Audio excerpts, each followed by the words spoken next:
नमस्कार। मेरा पूरा देश सुन रहा है। राष्ट्र की आवाज 130 करोड़ लोगों की एक ही आवाज। आपके साथ मैं हूं सरफराज। मैं सरफराज सैफी आपको बताना चाहता हूं, पहली लिस्ट के आते ही मुख्यमंत्री योगी आदित्यनाथ के चुनाव क्षेत्र को लेकर सस्पेंस खत्म हो गया है। बीजेपी ने पहले और दूसरे चरण के उम्मीदवारों का ऐलान कर दिया है। मथुरा के लोगों ने सीएम योगी के चुनाव लड़ने की अपील की, योगी नहीं माने। राम की भूमि अयोध्या से सीएम योगी को चुनाव लड़ाने की अपील की गई, लेकिन सीएम योगी नहीं माने। अब सीएम योगी गोरखपुर से ही उत्तर प्रदेश की सियासत में कमल खिलाएंगे। आज उत्तर प्रदेश के दलित वोट बैंक का पूरा गणित भी मैं आपको समझाऊंगा। भीम आर्मी के नेता चंद्रशेखर ने समाजवादी पार्टी से गठबंधन क्यों नहीं किया, आखिरी पलों में सियासत की इनसाइड स्टोरी भी मैं आपको बताऊंगा। दूसरी तरफ पंजाब में कांग्रेस ने लंबे इंतजार के बाद पहली लिस्ट जारी कर दी है। कोरोना के चलते रैली और रोड शो पर पाबंदी 7 दिन के लिए बढ़ा दी गई है, यानी अगले 7 दिन तक चुनावी राज्यों में चुनावी मंच नहीं सजेंगे। चुनावी रैलियों के नाम पर सन्नाटा और ज्यादा बढ़ गया है।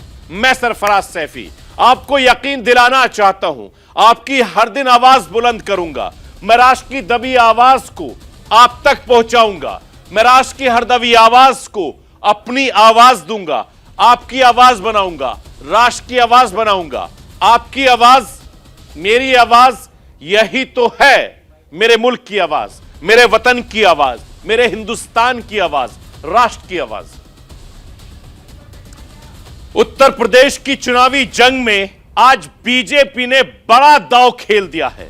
योगी आदित्यनाथ गोरखपुर से ही हुंकार भरेंगे। योगी आदित्यनाथ गोरखपुर से ही अपनी विरोधियों को ललकारेंगे। योगी आदित्यनाथ गोरखपुर से ही विजय अभियान की शुरुआत करेंगे। मैं सरफराज सैफी आपको यह बताना चाहता हूं, कान्हा की भूमि मथुरा से सीएम योगी का नाम उठता रहा है, मांग होती रही है। मथुरा से सीएम योगी का चुनाव लड़ते तो इसका अलग पैगाम जाता। बीजेपी ने आखिरी वक्त में अपनी रणनीति बदल दी। अयोध्या से सीएम योगी चुनाव लड़ते तो इसका अलग पैगाम जाता। बीजेपी ने आखिरी वक्त में अपनी रणनीति बदल दी। मैं सरफराज सैफी आपको बताना चाहता हूं कि बीजेपी के मिशन गोरखपुर के मायने क्या हैं।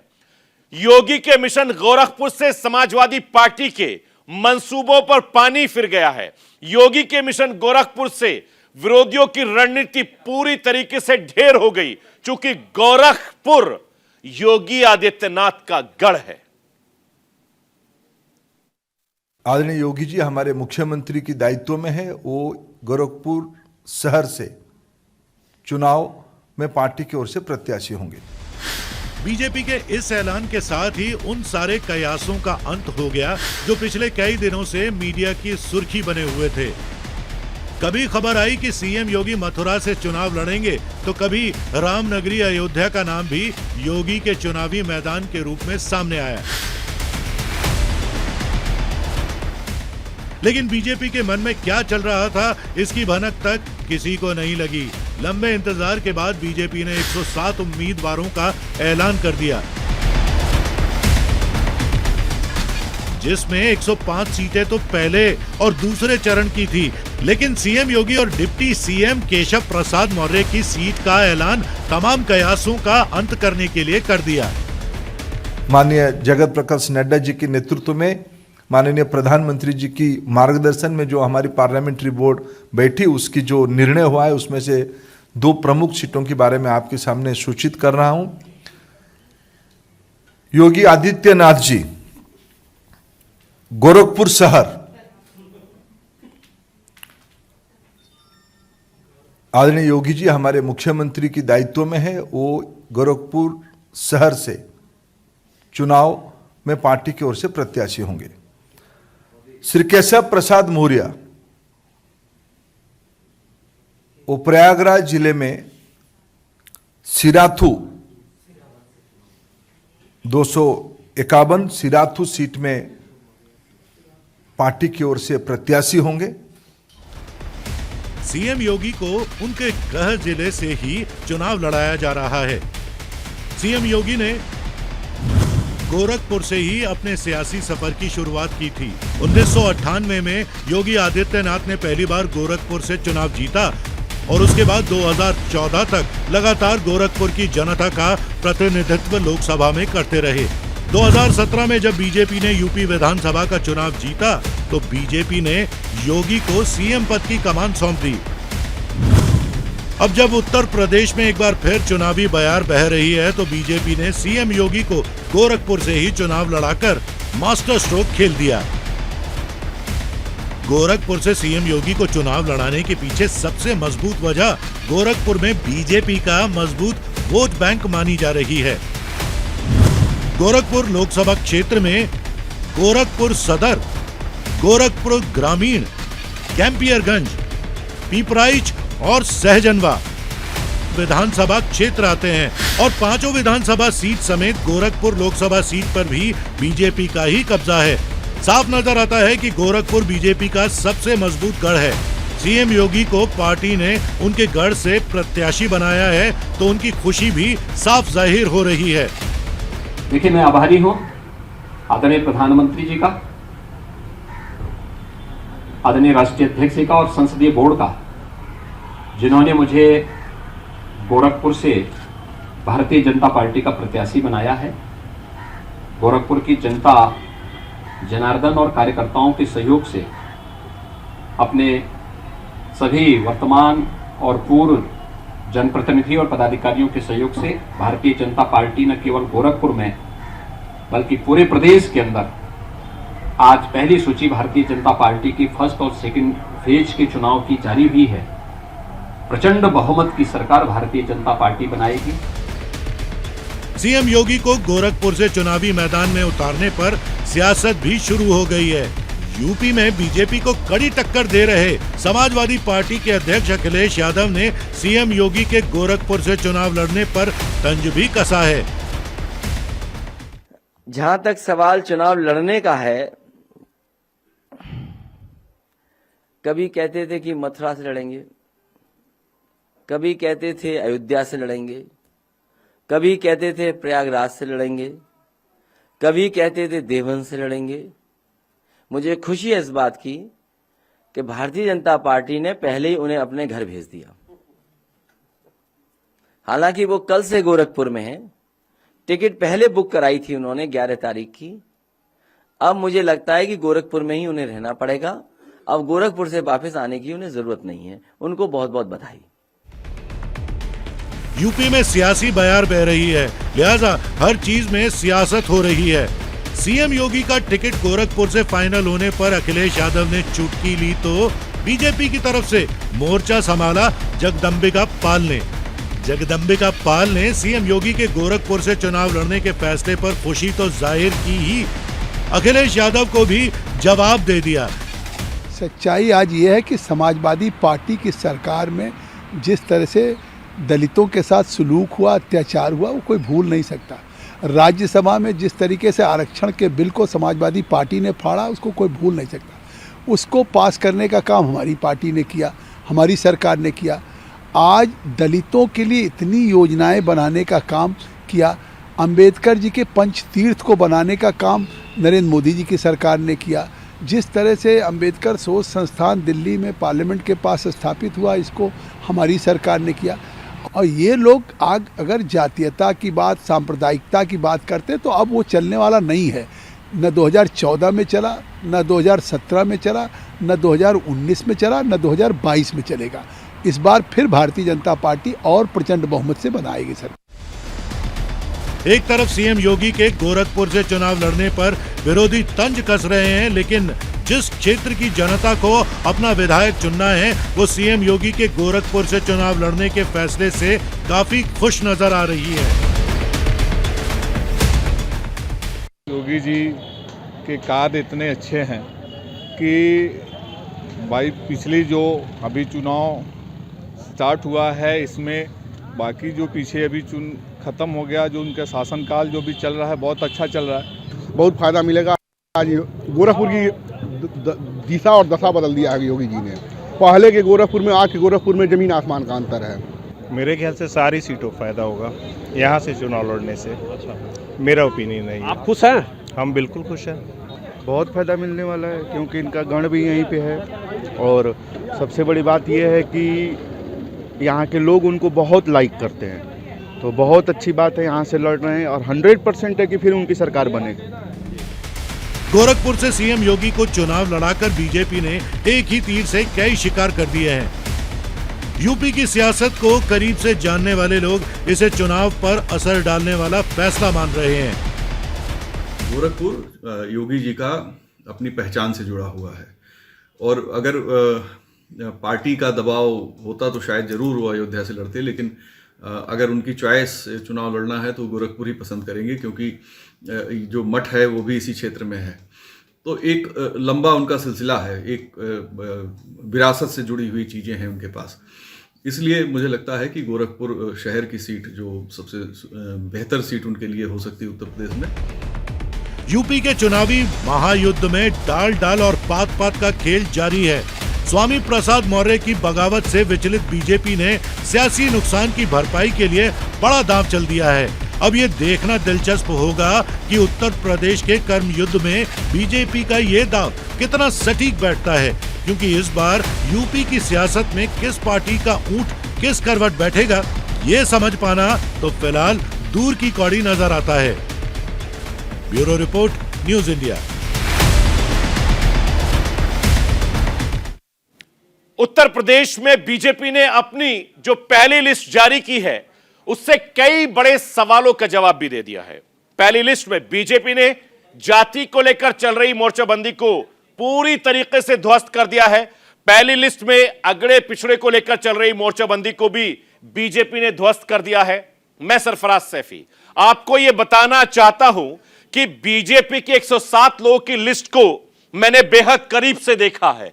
एक एक उम्मीदवार की प्रोफाइल भी खंगाली है और बीजेपी ने कई जनरल कोटे की सीटों पर भी पिछड़े और दलित को वोट यानी टिकट दिया है और वो वोट संभालेंगे।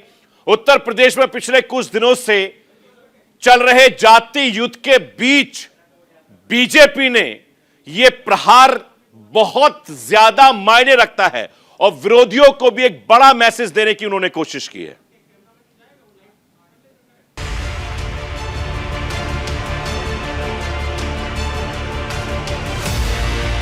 विधानसभा चुनाव में बीजेपी का बड़ा दाव, सामान्य सीटों पर भी उतारे दलित ओबीसी प्रत्याशी।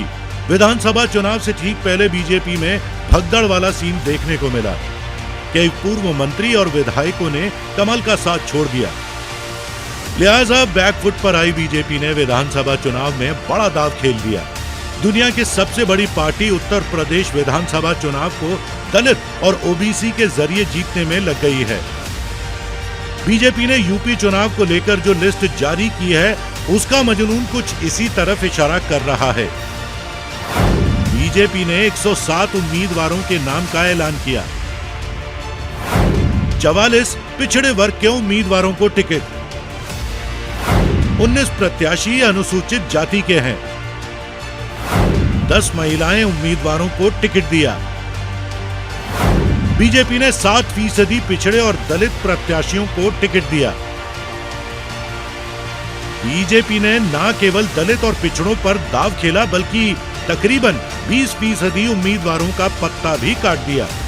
यानी संदेश साफ है कि काम करने वाले उम्मीदवारों को टिकट देने में तरजीह दी जाएगी।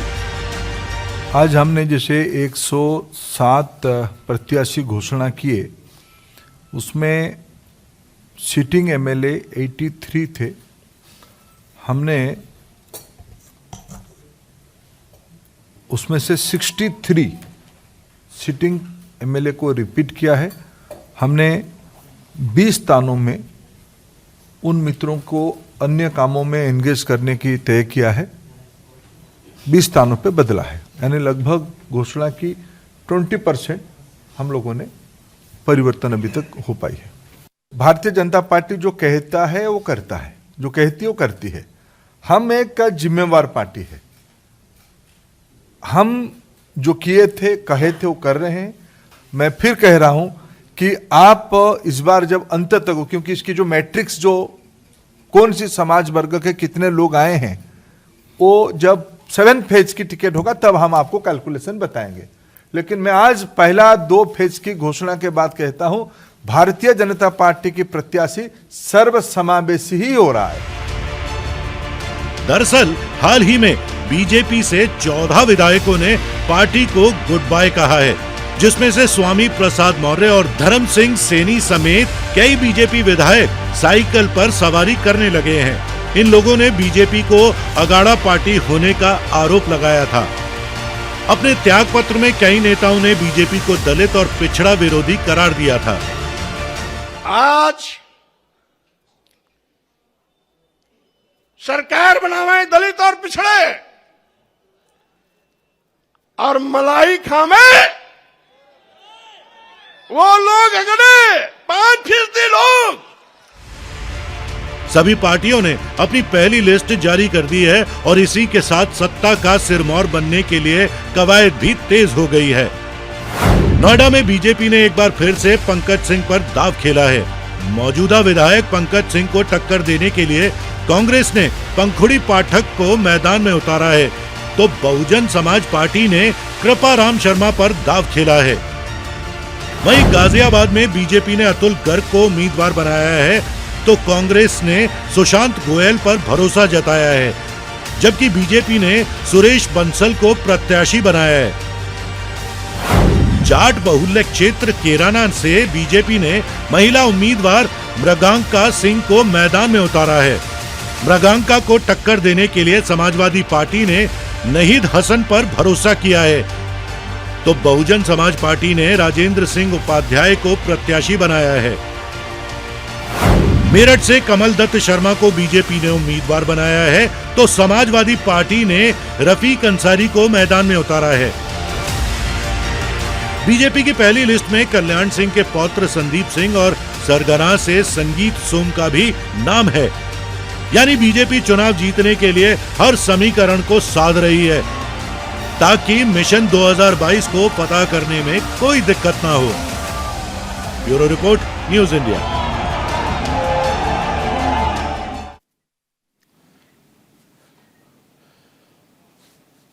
और राष्ट्र की आवाज में रुकूंगा एक छोटे से ब्रेक के लिए। ब्रेक के बाद जब वापस आऊंगा तो आपको बताऊंगा कि उत्तर प्रदेश की किन किन सीटों पर फाइट बहुत ज्यादा टाइट हो गई है। आखिर कैसे, इस छोटे से ब्रेक के बाद। आप कहीं मत जाइए, बने रहिए मेरे साथ और देखते रहिए राष्ट्र की आवाज।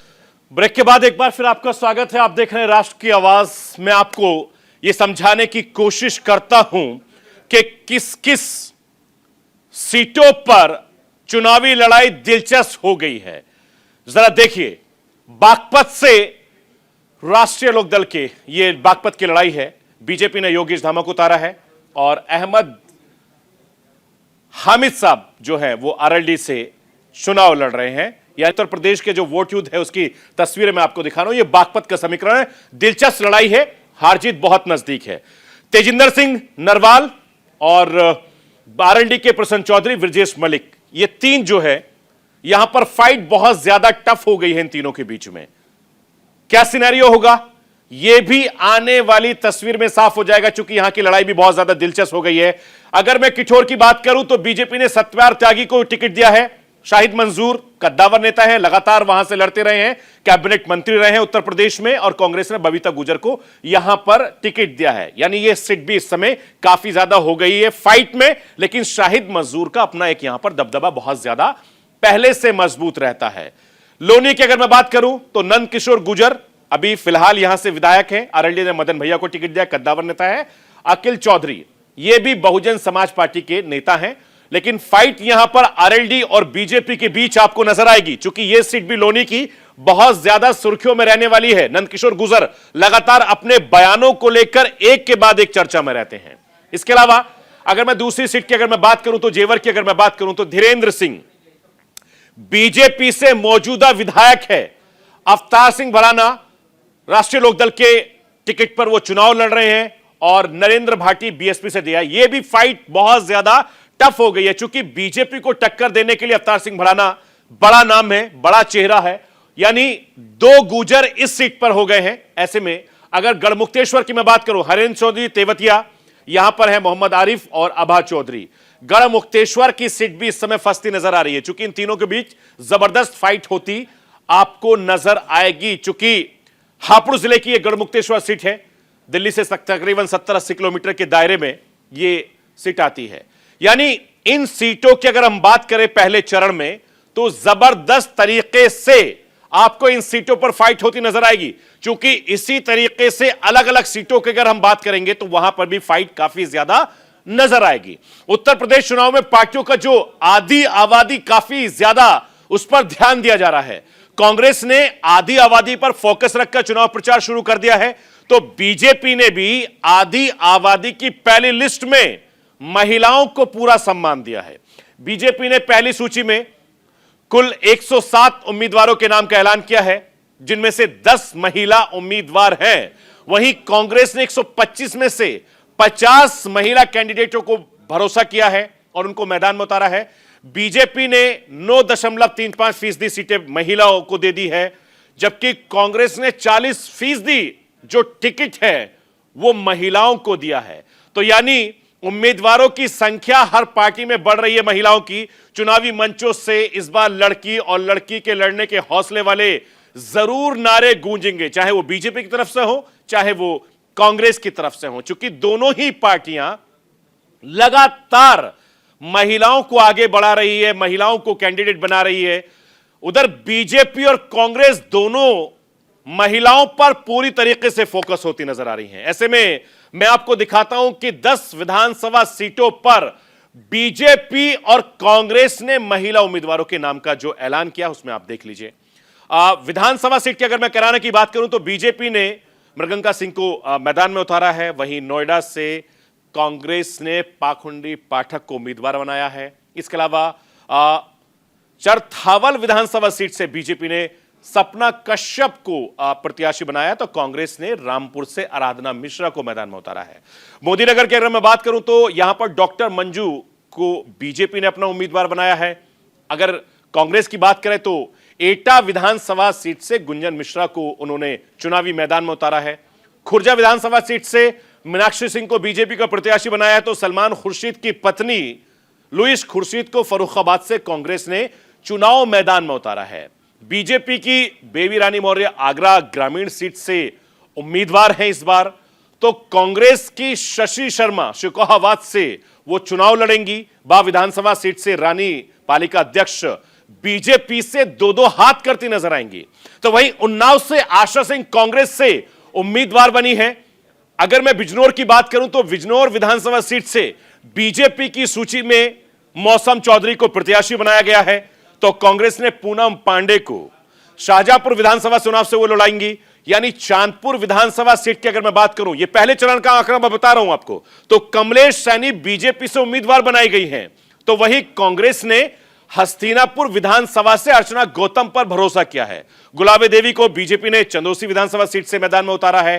कांग्रेस ने बदायूं विधानसभा सीट से रजनी सिंह पर भरोसा किया है।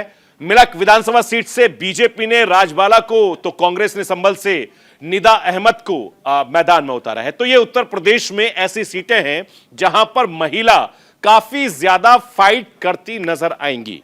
ये उत्तर प्रदेश के पहले चरण के आसपास के मैं आपको नाम बता रहा हूं। उत्तर प्रदेश के चुनाव में नेताओं की भागम-भाग लगातार जारी है। इसी कड़ी में बीएसपी के दिग्गज नेता रहे रामवीर उपाध्याय ने बीजेपी का दामन थाम लिया है। रामवीर उपाध्याय पश्चिम उत्तर प्रदेश के बड़े ब्राह्मण नेता हैं और तकरीबन 25 साल तक हाथी की सवारी करते रहे, यानी मायावती के साथ रहे।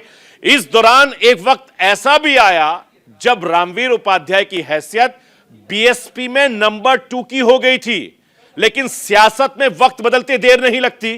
रामवीर उपाध्याय का कद बीएसपी में डाउन होता गया, उन्हें पार्टी से निलंबित भी कर दिया गया। निलंबन के बाद से ही रामवीर उपाध्याय के बारे में कयास लगाए जा रहे थे कि वो बीजेपी में शामिल हो सकते हैं, और जैसे ही चुनावी घड़ी आई, रामवीर उपाध्याय ने बड़ा फैसला कर लिया और रामवीर उपाध्याय आगरा में बीजेपी में शामिल हो गए।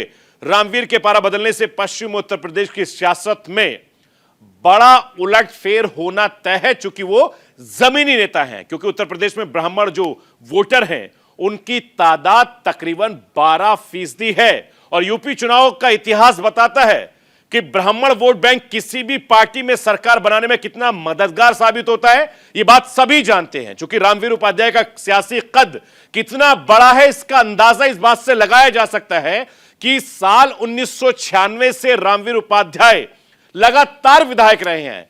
चाहे प्रदेश में किसी की भी चली हो, लेकिन रामवीर उपाध्याय का हर बार विधानसभा में पहुंचना सफल रहे हैं। एक वक्त जब ऐसा भी आया कि मायावती सरकार में कैबिनेट थे और उनकी पत्नी सीमा उपाध्याय बीएसपी के टिकट पर फतेहपुर सीकरी से सांसद थी और भाई बीएसपी के टिकट से इगलास के विधायक थे। तो कुल मिलाकर रामवीर उपाध्याय का जो पूरा परिवार है वो सियासत से जुड़ा है। आज की तारीख में भी रामवीर की पत्नी बीजेपी की मदद से जिला पंचायत अध्यक्ष हैं और खुद रामवीर हाथरस की सियासत के कद्दावर नेता माने जाते हैं, जो हाथरस जिले की तीनों सीटों से विधायक भी रह चुके हैं। तो रामवीर के उपाध्याय के आने से बीजेपी को बड़ा फायदा होने वाला इन तमाम जगहों पर। और उत्तर प्रदेश में बहुजन समाज पार्टी का जो कैडर था उसको मजबूत करने में रामवीर उपाध्याय ने बहुत मेहनत की थी। उधर चंद्रशेखर आजाद की पार्टी का आज समाजवादी पार्टी के बीच गठबंधन नहीं हो सका है। उत्तर प्रदेश के चुनाव में दलित राजनीति के नजरिए से इस खबर के मायने बहुत ज्यादा गहरे हो जाते हैं। मैं आपको यह बताना चाहता हूं कि लंबे वक्त तक सियासी पार्टियों ने दलितों का वोट तो लिया, दलित चेहरों को सियासत में आगे बढ़ाने का मौका नहीं दिया।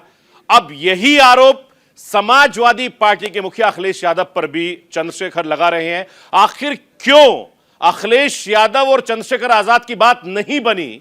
उत्तर प्रदेश के लोग इसको लेकर भी अटकलें लगा रहे हैं। क्योंकि उत्तर प्रदेश के चुनाव को मैंने बहुत सालों से लगातार कवर किया है। मैं दावे से कहता हूं कि एससी एसटी के कोटे के लिए आरक्षित 86 सीटों से लखनऊ का गणित बनेगा और वहीं से गणित बिगड़ेगा भी। क्योंकि दलित राजनीति की ताकत क्या है मैं आपको समझाऊंगा, दलित राजनीति की धुरी क्या है यह भी मैं आपको बताऊंगा। क्योंकि जब से मायावती ठंडे बस्ते में गई हैं उसके वोट बैंक को चंद्रशेखर रावण ने बड़े तरीके से अपनी ग्रिप में लिया है और यूथ के आइकॉन बनकर उभरे हैं। अखिलेश यादव को दलितों की जरूरत नहीं, अखिलेश को सामाजिक न्याय की समझ नहीं। अखिलेश यादव ने मुझे अपमानित किया। असपा और सपा का गठबंधन नहीं होगा।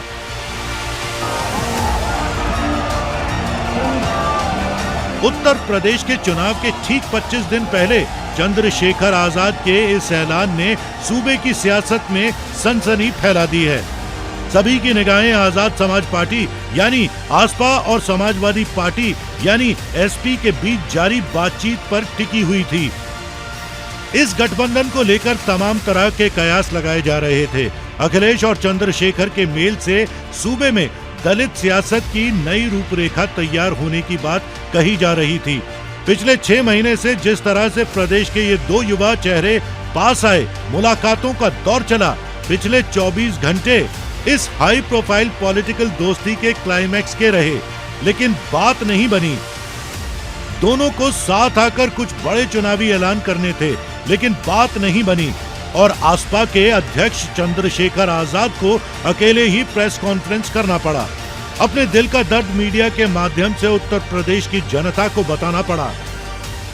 मुझे 9 साल हो गए इस लड़ाई को लड़ते हुए। 9 साल से मैं इस लड़ाई को लड़ रहा हूं और कभी भी दलित पिछड़ों पे, आदिवासियों पे, पसमानदा पे कभी उनके हितों की रक्षा की बात होती है, चाहे सीएनपी और एनआरसी का मामला हो, मैं पहला शख्स था जो जेल गया। नेता डर रहे थे कि मुसलमानों की लड़ाई लड़ेंगे तो यहाँ जो है दिक्कत आ जाएगी। मेरी चीजें ये है ना, जो आपने पिछले घोषणा पत्र के थे आपने तो उनको तो पूरा नहीं किया, इसलिए मैं उनसे चाहता था कि वो स्टेट अपना जो है ना वो फाइनलाइज करें, मजबूती से रखें, लेकिन वो नहीं चाहते हमारे मुद्दों बात करने। हमने तय किया है कि अभी हम समाजवादी पार्टी के साथ गठबंधन में नहीं जा रहे। दलित समाज, पसमानदा समाज, हाथ का दस्तकार समाज, पीड़ित समाज, वंचित समाज पिछड़ा वर्ग के सारे नेता आपके साथ इसलिए इकट्ठा हो रहे हैं कि आप सामाजिक न्याय करेंगे, लेकिन मुझे लगता है कि अभी अखिलेश जी सामाजिक न्याय का मतलब नहीं समझ पाए। सामाजिक न्याय कहने से नहीं होता है। हम काशीराम साहब को मानने वाले लोग, जिसकी इतनी संख्या बारी उसकी इतनी हिस्सेदारी की बात करते हैं, तो 25-25% दलितों की हिस्सेदारी ये है कि वो उनको गठबंधन में नहीं रखना चाहते हैं। चंद्रशेखर आजाद ने जिस सहज अंदाज में, जिस सफा गोई के साथ अपने दिल का हाल मीडिया से साझा किया, यही उनकी खासियत है। इसी वजह से इतने कम समय में उन्होंने दलित समाज में, विशेषकर युवाओं के बीच अपनी बुलंद पहचान बनाई है। सोशल मीडिया के माध्यम से देश भर के दलित समाज के बीच उनकी लोकप्रियता का ग्राफ बहुत तेजी से बढ़ा है। विशेषकर पश्चिमी उत्तर प्रदेश चंद्रशेखर आजाद का बेस माना जाता है। शायद यही बात अखिलेश यादव की बड़ी सियासी मजबूरी भी बनी। जिस तरह से अखिलेश यादव और जयंत चौधरी पास आए हैं, किसान आंदोलन की पृष्ठभूमि में बीजेपी के खिलाफ पनपे असंतोष को समेटने की तैयारी की है। समाजवादी पार्टी और राष्ट्रीय लोक दल के बीच बेहद महत्वाकांक्षी गठबंधन को आकार दिया है। उस पर किसी भी तरह का डेंट नहीं चाहते हैं अखिलेश यादव। अपनी इस सियासी मजबूरी को चंद्रशेखर को शायद समझा नहीं पाए अखिलेश। समाजवादी पार्टी से जो भी उन्होंने बात की, मैंने उसी समय आरएलडी से बात करके रामपुर मनिहारन वाली सीट छोड़ दी और साथ ही साथ गाजियाबाद भी सीट मैंने दी। 2 सीटें पूरी दे दी गई थी। उसके बाद उन्होंने किसी को फोन मिलाया। अब वो फोन किससे बातचीत हुई ये मैं नहीं जान सकता। और उसके बाद वो आए कि मेरा संगठन मेरे खिलाफ है, मैं चुनाव नहीं लड़ सकता हूँ और मैं चुनाव नहीं लड़ूंगा, ये बात हुई थी। लेकिन अब वो फोन किसका था, किसकी साजिश थी, इसीलिए मैंने कहा कि आज के बाद अब समाजवादी पार्टी में दूसरे दलों को नहीं लिया जा सकता एक्सेप्ट वन। लेकिन जिस हल्के फुल्के अंदाज में अखिलेश यादव चंद्रशेखर आजाद की नाराजगी को नजरअंदाज करते दिख रहे हैं, क्या इस अंदाज में उत्तर प्रदेश की राजनीति में दलित वोटरों को नजरअंदाज किया जा सकता है? बिल्कुल नहीं। इतिहास गवाह है, प्रदेश के इन्हीं दलित वोटरों ने देश की सबसे कद्दावर दलित नेता मायावती का सियासी वजूद गढ़ा है। मायावती को 4 बार मुख्यमंत्री बना चुका है। पिछले 10 सालों से सत्ता से बाहर रहने के बावजूद कभी भी उत्तर प्रदेश ही नहीं, देश की दलित राजनीति का सबसे बड़ा चेहरा मायावती का ही है। 15 जनवरी मायावती के जन्मदिन का मौका बेहद खास रहा। जिस शानो शौकत से, जिस भव्यता के साथ मायावती अपना जन्मदिन मना रही हैं, दलित राजनीति को नया आयाम देती रही हैं। इस पर सवाल भी खूब उठते रहे हैं, लेकिन बावजूद इसके वे कभी पीछे नहीं हटी। अपने सियासी गुरु काशीराम से अलग अपने विशिष्ट अंदाज में दलित राजनीति को ढालती रही हैं। इस बार कोरोना की तीसरी लहर की वजह से मायावती ने अपना जन्मदिन नहीं मनाया, लेकिन इस मौके पर अपने चाहने वालों से सत्ता का गिफ्ट मांग ही लिया। अपने जन्मदिन के मौके पर खासकर यूपी, उत्तराखंड व पंजाब में अपनी पार्टी के लोगों से ये भी अनुरोध करती हूँ कि पार्टी के जो लोग यहाँ चुनाव आचार संहिता लगने की वजह से इस बार मेरा जन्मदिन अपने अपने घरों में ही रहकर मना रहे हैं, वे कोरोना नियमों व चुनाव आचार संहिता का भी पालन करते हुए अपनी पार्टी के उम्मीदवारों को जिताने के लिए रात दिन खूब मेहनत करें। सन 2007 की तरह फिर से बीएसपी की अकेले ही अपनी पूर्ण बहुमत की सरकार बन जाती है, तो फिर ये ही इस बार मेरे जन्मदिन के लिए इनका ये खास व अत्यंत कीमती तोहफा भी होगा।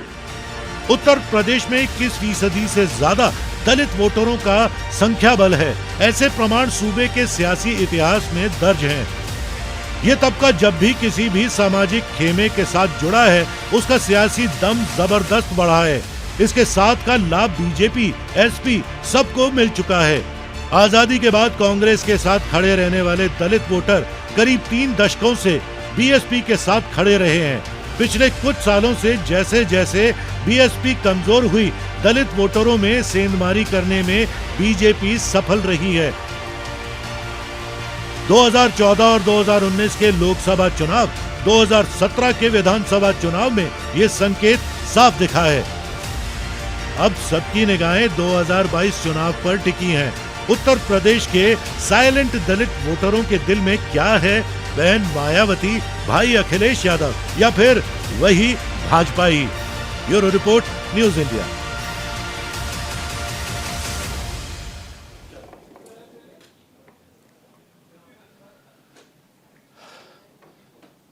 दलित वोटर की ताकत को समझने के लिए उत्तर प्रदेश में उसकी दमदार मौजूदगी को समझना होगा। उत्तर प्रदेश की 403 विधानसभा सीटों में से कुल 86 सीटें अनुसूचित जाति जनजाति के लिए आरक्षित हैं, वहीं 84 एससी के लिए तो 2 सीटें एसटी के लिए रिजर्व हैं। आरक्षित सीटों की अगर मैं बात करूं तो पार्टी अच्छा परफॉर्म करती है, लेकिन सत्ता उसके हाथ में आने की संभावना ज्यादा नहीं होती है। मैं आपको ग्राफिक्स के जरिए समझाने की कोशिश करता हूं कि जरा देखिए कि उत्तर प्रदेश में जाति आरक्षण को लेकर किस तरह की है। चूंकि अनुसूचित जाति 84%, अनुसूचित जनजाति 2 साल, बीजेपी, बीएसपी, समाजवादी पार्टी यानी 2002 और 18 से लेकर अलग अलग जो आंकड़े अगर आपको नजर आ रहे होंगे तो आप देखिए साल 2007 की अगर मैं बात करूं तो वहां के भी आंकड़े आपको नजर आ रहे हैं। इसके अलावा साल 2012 की मैं बात करूं तो ये भी आंकड़े आपको दिखाई दे रहे हैं। यानी उत्तर प्रदेश की 4 विधानसभा सीटों में दलित वोटरों का जो दबदबा है वो कितना ज्यादा है, इसके जरिए आप समझिए ग्राफिक्स के जरिए। क्योंकि बीजेपी, बीएसपी, समाजवादी पार्टी, अलग अलग पार्टियों को कितनी फीसदी वोट मिले हैं, कहां से मिले हैं, इसके अलावा कितनी सीटों पर कौन कैंडिडेट जीता है, यह लगातार मैं आपको दिखा रहा हूं। ग्राफिक्स के जरिए समझाने की कोशिश कर रहा हूं कि 84% अनुसूचित जाति और जनजाति को 2% को लेकर लगातार सियासत बहुत तेज हो रही है और यही सियासत आने वाले वक्त में उत्तर प्रदेश की दिशा और दशा तय करेगी। कोरोना के बढ़ते मामलों के बीच चुनाव आयोग ने चुनावी राज्यों में रैलियों और रोड शो पर पूरी तरीके से पाबंदी लगा दी है। 7 दिन के लिए और ज्यादा पाबंदी बढ़ा दी है। कल ही समाजवादी पार्टी के एक कार्यक्रम में कोरोना गाइडलाइंस की जमकर धज्जियां उड़ाई गई, तस्वीरें भी आपके सामने आई थी। मैं आपको यह भी बताना चाहता हूं कि चुनाव आयोग तो आते जाते रहेंगे, लेकिन लोगों की जान से कीमती कुछ भी नहीं है।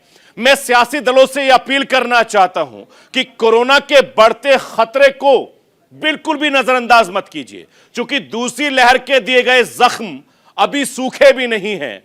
उत्तर प्रदेश में जो पंचायत चुनाव के बाद आई कोरोना की तबाही को अगर भुला नहीं सकते, क्योंकि आपसे मैं ये अपील भी करता हूं, रोज करता हूं कि आप चुनावी मस्ती में कोरोना को हल्के में ना लें, क्योंकि कब ये कहर बढ़ जाएगा कोई नहीं जानता, क्योंकि कोरोना की तीसरी लहर अभी गई नहीं है।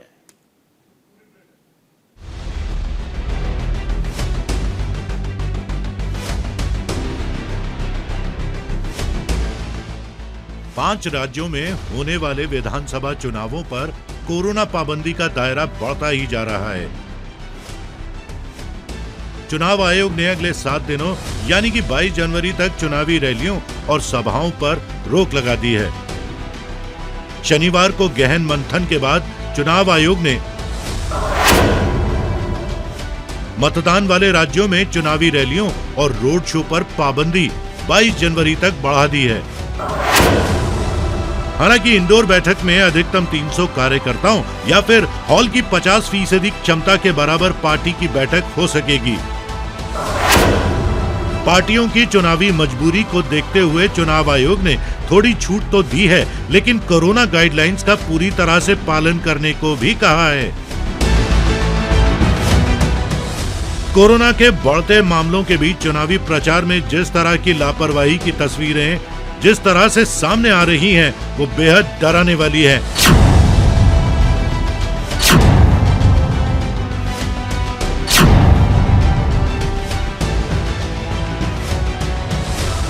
क्योंकि ये सब तो हम जानते ही हैं कि ओमिक्रॉन की आड़ में कोरोना की तीसरी लहर देश में आ गई है। एक दिन में लाखों केस सामने आ रहे हैं। और जानकारों की माने तो इस महीने के अंत तक ये आंकड़ा बहुत बढ़ जाएगा। आशंका है कि एक दिन में 8 लाख केस तक सामने आ सकते हैं। 24,383 केसेज आए थे।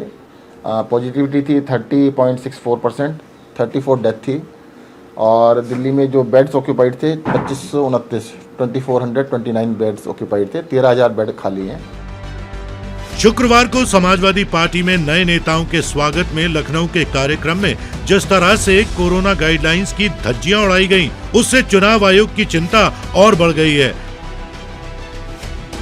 लिहाजा दूसरी लहर के कहर से बचने के लिए चुनाव आयोग ने चुनाव प्रचार पर पाबंदी 7 दिन के लिए और बढ़ा दी है। साफ है कि कोरोना से निपटने के लिए चुनाव आयोग तो पूरी तरह से गंभीर है, लेकिन सियासी दल जिस तरह से लापरवाह दिख रहे हैं, उससे तो यही लग रहा है मानो कह रहे हो आ बैल मुझे मार। Bureau report, news India.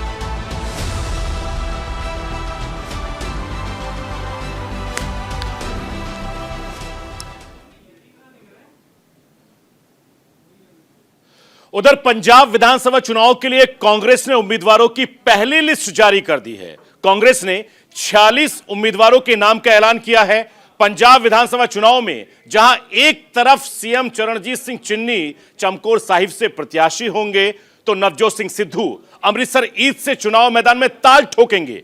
Congress ने पंजाब विधानसभा चुनाव के लिए सुजानपुर से नरेशपुरी और पठानकोट से अमित विज, गुरदासपुर से बलविंदर सिंह जीत जी को और श्री हरगोविंदपुर से मनदीप सिंह डेडा, बाबा नानक से सुखजिंदर सिंह रंधावा और राजा सांसी से सुखविंदर सिंह सरकारिया को और अमृतसरी उत्तरी से सुनील सिंह को टिकट दिया है। जबकि अमृतसर वेस्ट की अगर मैं बात करूं तो राजकुमार अमृतसर सेंट्रल से, ओम प्रकाश सोनी अमृतसर साउथ से, इंद्रवीर सिंह बुलरिया तरन तारण से डॉक्टर धर्मवीर अग्निहोत्री।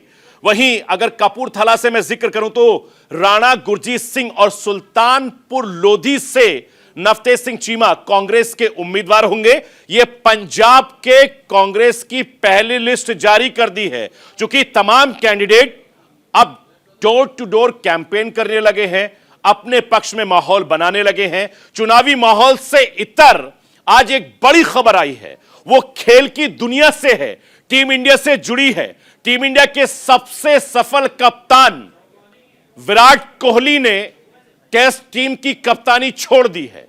विराट कोहली ने इसकी जानकारी ट्विटर के जरिए दी। विराट कोहली की कप्तानी में टीम इंडिया ने 40 टेस्ट जीत दर्ज किए हैं, जो अपने आप में एक बेहतरीन रिकॉर्ड है। विराट कोहली के फैसले के बाद से बीसीसीआई ने कोहली की खूब तारीफ की है। बीसीसीआई ने कहा है कि विराट कोहली की कप्तानी में टीम ने नई ऊंचाइयों को छुआ है, बेहतरीन टीम काम की है। इसके अलावा कोहली टेस्ट के सबसे सफल कप्तान रहने वाले, इस पर भी बीसीसीआई ने खुशी जाहिर की है। चूंकि विराट कोहली एक ऐसे बल्लेबाज और कप्तान थे जो तीनों फॉर्मेट में जबरदस्त तरीके से काम करते रहे, चाहे T20 हो, चाहे वनडे हो, चाहे टेस्ट हो, और तीनों ही में उन्होंने सफल कप्तानी हासिल की है, जिससे इंडिया का देश में और दुनिया में बहुत ज्यादा नाम रोशन किया इन मैचों के जरिए। तो यह थी राष्ट्र की आवाज। कल फिर होगी आपसे मुलाकात। नमस्कार।